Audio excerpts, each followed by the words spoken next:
Boker Tov à tous. On commence par le premier Teilim. Et David Amelech, il dit Ashrei Haïch, heureux soit l'homme, Asher lo alar be'atzad Rechaim, qui n'est pas allé parmi les conseils des Rechaim. Et on peut se poser la question et se dire pourquoi tu dis heureux soit l'homme qui n'est pas allé dans cet endroit et pourquoi tu dis pas heureux soit l'homme qui est allé alors avec les tzadikim. Pourquoi tu me dis que celui qui n'est pas allé avec les Rechaim, il a de la chance, entre guillemets, plutôt que de me dire t'as bien fait d'aller avec les tzadikim. En fait, ce qu'il faut comprendre, c'est que dans ce monde, il y a beaucoup de Rechaim. Ça veut dire quoi être un rachat? Personne n'est un rachat, mais en même temps, tout le monde est un rachat.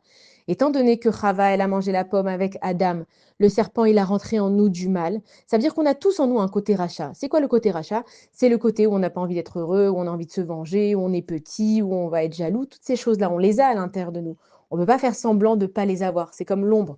On ne peut pas nier qu'on a une partie qui nous suit, qui est noire, qui marche derrière nous. Ça veut dire que Ashrei Shachar Lo Alar Be'atzat, parmi les Rechaim, c'est que dans ce monde, tu avais tout le temps la possibilité d'aller malheureusement dans ton rachat à toi, dans ton mal à toi, ou de suivre le Réchaïm. Et Ashrei, c'est que celui qui a réussi à vaincre son mauvais penchant, il peut être heureux. Avant de te dire d'être un sadique, il faut d'abord éloigner le mal. Avant de traîner avec les bonnes personnes, il faut déjà s'éloigner en fait des mauvaises personnes. Parce que si toi, tu cherches tout le temps à être entouré des bonnes personnes, c'est très bien, mais tu auras toujours en fait des mauvaises personnes qui vont être autour de toi. Tant que tu ne sais pas faire la différence entre le bien et le mal, qui est bien pour toi et qui n'est pas bien pour toi, tu vas toujours avoir des doutes dans ta vie, mais est-ce que c'est bien ce qu'il dit? Non, est-ce que c'est celle-là? Est-ce que c'est celui-là? Est-ce que lui c'est injuste? Comment tu veux savoir? Comment tu peux savoir si une personne elle est tzaddik?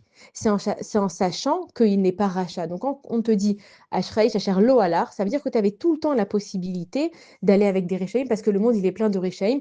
Ashrei, et toi, tu as choisi de te libérer, de te délivrer en fait de ce mal qui est à l'intérieur de toi.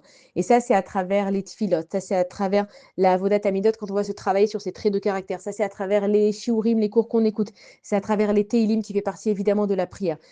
David Amelach, il est en train de dire à Kadosh Baruch Hu que celui dans ce monde qui a fait le choix de ne pas aller avec le rachat, évidemment qu'il finira d'aller avec le tzaddik. Alors que celui qui a décidé d'aller avec le tzaddik, il n'ira pas forcément loin du rachat. Mais si tu décides d'abord d'enlever le mal dans le monde, automatiquement, il restera que le bien. Bonne journée à tous.